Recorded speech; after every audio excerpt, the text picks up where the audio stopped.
Welcome back to my channel. I want to talk about this very serious question. If you're not ready for a serious question on a Saturday, just click on other videos. I make a video every single day, but today is very important. I want to talk about a very serious subject. Hopefully I don't offend you.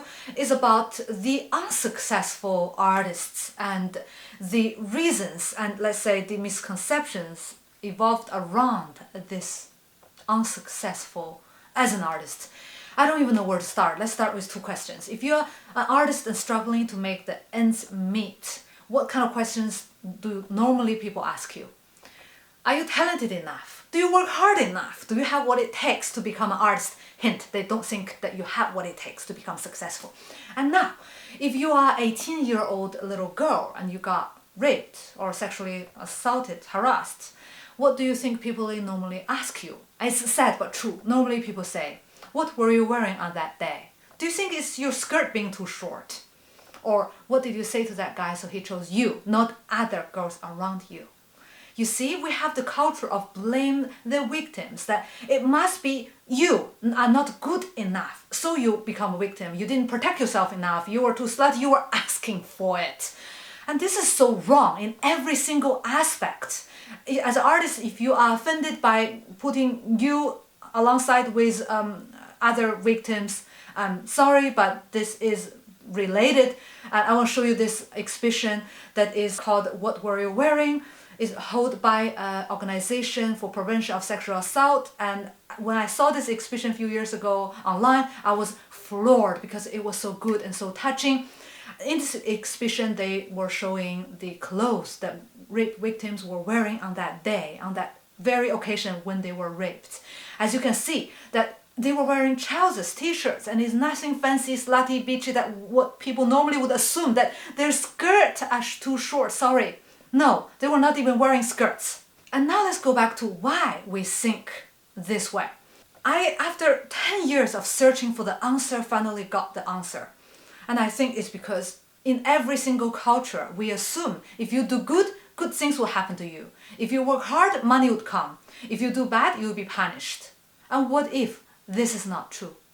What if a little innocent girl is staying at her home, walking back home from the school bus, or just, sleeping in her own bed, and she can fall into the victims of sexual assaults or any other kind of violent crimes? If an artist is working really hard, before she got very, very famous into the museum, she got cancer. It's possible, right? I'm just saying that it's not always 1 + 1 = 2. It's everybody's fault. And people do not want to admit that, so they blame the victims. We didn't protect our little children. We didn't have this enough law enforcement or the education that educates boys to behave and introduce them about respect to other women so they don't become rapists. We didn't prevent enough so that artists didn't thrive and they didn't have this environment to be able to thrive as an artist. And it's everybody's fault. And now we say, no, it's their fault. It's the skirt being too short. So we can just wash our hands clean and just blame others. Because we cannot possibly mentalize the fact that good people die from crimes and bad people sometimes were not punished, were never punished, and they live a fulfilling, happy life. We cannot possibly digest this feeling as human, so we reject the fact and we blame the victims, and that is the reason. Because if we don't blame the victims, we blame ourselves as a society as a whole.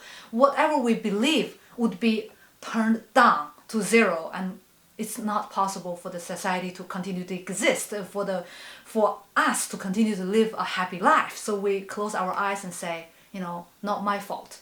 And guess what? It's everybody's fault. And I want to say this again with another example. A few days ago, I was chatting with an artist on our Instagram, and she told me that she would love to become a full-time professional artist, and she was so passionate, and she showed me her works, and I had to say that I was like, perhaps she will never have a chance because the works weren't good enough. And I was wondering why, as a 30-year-old girl who had been so passionate about art, why she was not good enough. So I asked her, what do you do in your spare time besides working, and what do you do at work? And she told me that she is a full-time mother to an autistic son. and she spent most of her time caring for her son. Their son was very heavily autistic and cannot take care of himself. And in her spare time, when she had time, 5 minutes here, 10 minutes there, she would draw and do some handiwork, like craft works, like sewing works or other sort of works to support her family. And all she wanted was to survive as a mother, as a human being. And then the next step is to thrive as an artist. And no wonder she didn't have the time. And guess what? The society failed to take care of her autistic son. Like, as a society, we should give support to single mothers, to mothers and families with kids with disabilities, and we should provide help so that those people can have a decent life, or let's say a normal life like everyone else. They shouldn't suffer from the consequences that are not caused by them, because every single human could have possibly the same chance of having an autistic son. I'm saying that it could happen to you and me. We could suffer from not successful career as an artist, or sexual assault, or having a situation like this. And we should really think twice before saying it out loud and saying these unkind words. And luckily I asked the question before, just assuming that she was lazy as she sit at home watching TV doing nothing. So she's not good enough, she deserves it, and go away. Luckily, I wasn't that monster, and I'm glad that I have asked. As an artist, if you are still struggling to make the ends meet when people are judging you like you're not good enough, like, go get a real job and you don't deserve my time, when people are throwing those words to you and you are facing self-doubts, I hope you feel better after listening to me, because it's not always your fault. It's not always the girl's fault or the single mother who has an autistic son. It's not their fault. We should all work towards having this supportive network for everybody to have the same chance, no matter if you are a survivor from this violent crime or a surviving artist. As a person, what I can do, I guess, is to bring awareness and to give support to artists who are struggling, just to be aware of what is going on in life that is not always in your control. They are force majeure. It's life.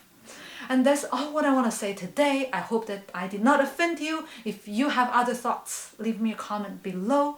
Thank you very much for watching. See you in the next video.